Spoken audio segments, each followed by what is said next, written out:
कभी कहती हैं कि ओनर के साथ हमारा लॉन्ग टर्म कॉन्ट्रैक्ट था। कभी कहती हैं कि इस घर में हम आए थे तो सोचा था ज़्यादा अरसा नहीं रहेंगे और यहाँ से मूव कर जाएंगे।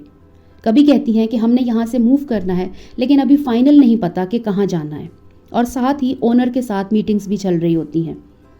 कभी कहती थी कि इस शहर की फ़िज़ा और इस शहर की हवा बहुत पुरसकून है और हमने हमारे फ्रेंड्स के घर के पास घर लेना है। कभी कहती हैं कि इस शहर में बहुत मसले हैं, रहना यहाँ पर मुश्किल हो गया है। इनके फ्रेंड्स जो इस शहर में रहते हैं, क्या उनको भी इतने ही मसलों का सामना करना पड़ रहा है या सिर्फ हमारी बहन ही दुनिया के हर कोने में प्रॉब्लम्स देख लेती हैं। कभी कहती थी कि आने जाने का बहुत मसला है। कभी कहती थी कि हमने गाड़ी बहुत जल्दी ले लेनी है। कभी कहती हैं कि लाइसेंस का मसला है, लाइसेंस आ जाए तो कन्वेंस का सोचेंगे। कभी कहती हैं कि कन्वेंस का मसला नहीं है और बहुत सारे इश्यूज़ हैं इस शहर के। सबसे मज़ेदार बात, वीज़ा ऑफिस वालों ने ये कहा है कि अभी आपको 5 महीने लगेंगे। कभी कहती थी हस्बैंड यहाँ आईटी डिपार्टमेंट में जॉब करते हैं। कभी कहती हैं हस्बैंड बर्लिन जो जॉब कर रहे हैं। कभी कहती हैं हस्बैंड मेरे वीज़ा से रिलेटेड, प्रोसेस से रिलेटेड इश्यूज़ को देखने गए हैं। कभी रातों रात बर्लिन से भागती हुई इस पुरसकून शहर में आई थी और अब इस पुरसकून शहर को छोड़कर बर्लिन वापस जाना चाहती हैं। मतलब हर व्लॉग के साथ एक नई कहानी, नया कॉन्ट्रडिक्शन, नई कन्फ्यूजन। सच ये है कि ऑडियंस को कंफ्यूज करने से पहले मोहतरमा को खुद रेस्ट की बेतहाशा ज़रूरत है ताकि अपने पुराने व्लॉग्स रिवाइंड करके याद रख सकें कि कहा क्या था और अगले व्लॉग में क्या कहना है। अस्सलाम वालेकुम, उम्मीद है आप सब खैरियत से होंगे। सबसे पहले बात करते हैं हमारी प्यारी बहन साहिबा के सबसे प्रॉफिटेबल कंटेंट की, हमदर्दियाँ कलेक्ट करना। मतलब उनको कंटेंट क्रिएशन से ज़्यादा हमदर्दियाँ और हमनवाजियाँ कलेक्ट करने का शौक़ है। पहले इन्होंने लिविंग अलोन का कार्ड खेला। हर थंबनेल, हर टाइटल, हर व्लॉग इसी बात का पोस्टर, मैं अकेली हूँ, living alone in Germany, living alone in rainy day, living alone without husband और बहुत सारे लिविंग अलोन। मुझे देखो, मुझे फील करो। लेकिन जब ये रोना धोना बोर हो गया और लोगों ने आवाज़ उठाई, बहन लिविंग अलोन अब काफ़ी हो गया, अब थोड़ा सा आगे बढ़ें, तो हमारी बहन ने फ़ौरन ही स्क्रिप्ट बदल दिया। अब लिविंग अलोन की बजाय मेरी तबीयत ख़राब है का नया ट्रैक स्टार्ट हो गया है। हर दूसरे दिन एक नई हेल्थ स्टोरी। कभी एलर्जी हो रही है, कभी थकावट हो रही है, कभी हाथ शिवर कर रहे हैं, कभी कोई और हेल्थ का इशू हो रहा है। मतलब ये यूट्यूब चैनल है या किसी हॉस्पिटल का ओपीडी रजिस्टर। लेकिन असली ट्विस्ट ये है, जब उनको और भी ज़्यादा हमदर्दी चाहिए होती है तो एकदम से पाकिस्तान याद आ जाता है। अचानक फैमिली की यादें ताज़ा हो जाती हैं, वालदैन की याद आ जाती है, भाई की याद आ जाती है, खानों की याद आती है, पाकिस्तान की मार्केट्स याद आती हैं। लेकिन आयरनी देखिए, जब यूके या जर्मनी में लग्जरी दिखानी होती है तो उस वक्त पाकिस्तान की याद बिल्कुल सोई रहती है। सिर्फ उस वक्त याद आती है जब ऑडियंस के दिल से बेचारी घर से दूर वाली फीलिंग्स निकलवानी हो। तो मेरा ख्याल है असल में इनकी वीडियोस का कोर कंटेंट हमेशा है किसी ना किसी तरह हमदर्दी ले लूं। जब एक ड्रामा फ्लॉप हो जाता है तो फ़ौरन दूसरा शुरू।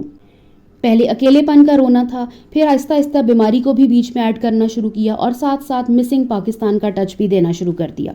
मतलब कंटेंट क्रिएशन की डिक्शनरी इनके लिए सिर्फ एक ही लफ्ज़ है, हमदर्दी समेट लूं। और ऑनेस्टली ऑडियंस को भी अब समझ आ गया है कि हर दूसरे दिन कोई ना कोई दर्दनाक अपडेट मिलेगी। क्वेश्चन ये है, आप व्यूअर्स को व्लॉग का मज़ा देना चाहती हैं या रोज़ उनको इमोशनल आईसीयू में एडमिट करना चाहती हैं?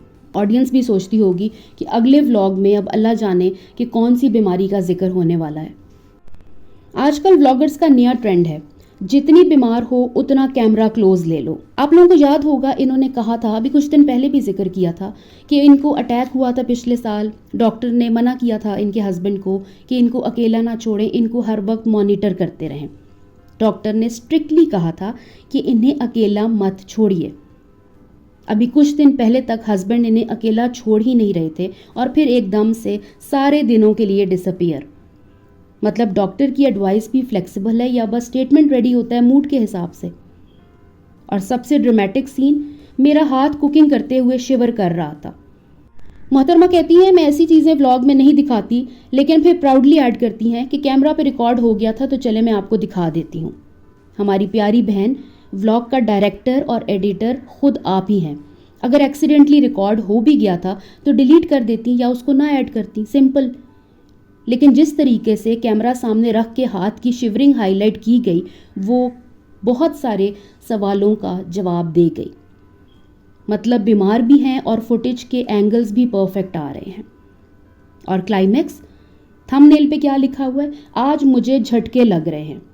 अगर इतने ही झटके लग रहे थे तो व्लॉग बनाने की क्या ज़रूरत थी? थोड़ा रेस्ट करती, अपने आप को रिलैक्स करती, एक दिन कुकिंग स्किप कर देती, एक दिन व्लॉग स्किप कर देती, लेकिन नहीं। नेक्स्ट डे जो व्लॉग आया उसमें अपनी मुकम्मल स्किन केयर दिखाई, हाथों की इतनी मूवमेंट, एक दिन पहले हाथ कांप रहे थे, इनको झटके लग रहे थे, और अगले दिन हाथों की इतनी मूवमेंट से इनको कोई फ़र्क नहीं पड़ा।